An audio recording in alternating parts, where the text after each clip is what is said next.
நண்பர்களுக்கு வணக்கம். சுற்றி இருக்கிற வியூ பாயிண்ட் நம்ம இப்போ பார்க்க போகிறோம். சரியான ஒரு மான் கூட்டம் நிற்கிது. அப்படியே கோயிலை சுற்றி இந்த காம்பவுண்ட் செவரு போட்டிருக்காங்களே, இந்த செவரு எழுப்பியிருக்காங்களே, இதை சுற்றி இருக்கிற வியூ பாயிண்ட் உங்களுக்கு காட்டுறோம் பாருங்கள்.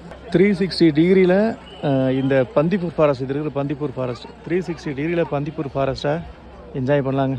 இந்த மரங்களை பாருங்களேன், மரங்களில் வந்து இங்கே எப்போதுமே ஈரப்பதம் இருக்கிறதுனால பாசி பிடிச்சிருக்கு பாருங்கள். இதேமாதிரி கேரளாலேயும் ஒரு சில பகுதிகளில் எப்போதுமே இந்த மழை பெஞ்சிக்கிட்டே இருக்கும், இல்லைனா பனி வந்துக்கிட்டே இருக்கும். அதனால் வந்து பாசி பிடிக்கும். மேகம் வந்து இறங்கி வந்துருக்காங்க பாருங்கள். சுற்றி எவ்வளோ மலைகள் தெரியுது பாருங்கள்.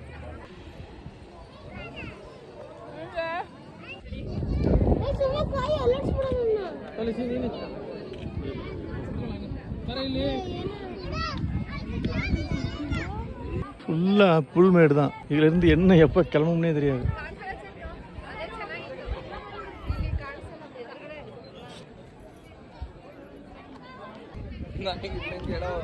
இது ஒரு எலக்ட்ரிக் ஃபென்சிங்கு, இது ஒரு எலக்ட்ரிக் ஃபென்சிங். ரொம்ப சேஃப்டியாக வைக்கிறதுக்காக பண்ணியிருக்காங்க.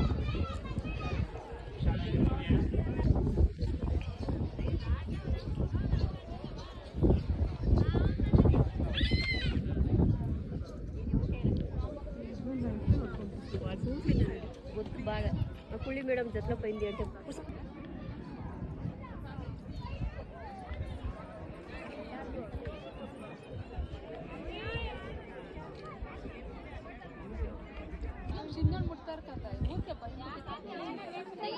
ಅಲ್ಲೇ ನಿಂತಿಯಲ್ಲ.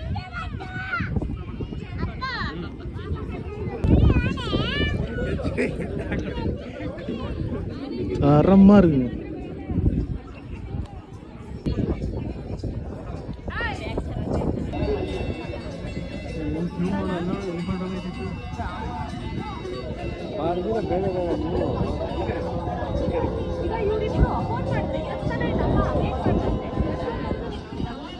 இப்போ நம்ம மேலேருந்து கீழே இறங்கி வந்தோம் இல்லையா, இந்த வியூஸ் எல்லாம் பார்த்துட்டு வந்தோம். அங்கே வரைக்கும் இந்த கல்திட்டுகள் இருக்குது.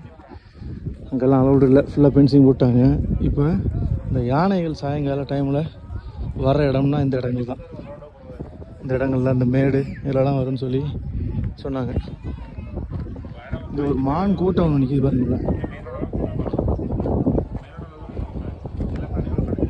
இது எல்லாமே யானைகள் ஏறி வர்ற இடம். அங்கே தண்ணி இருக்கா, அங்கே தண்ணி குடிக்கிறதுக்காக வருமா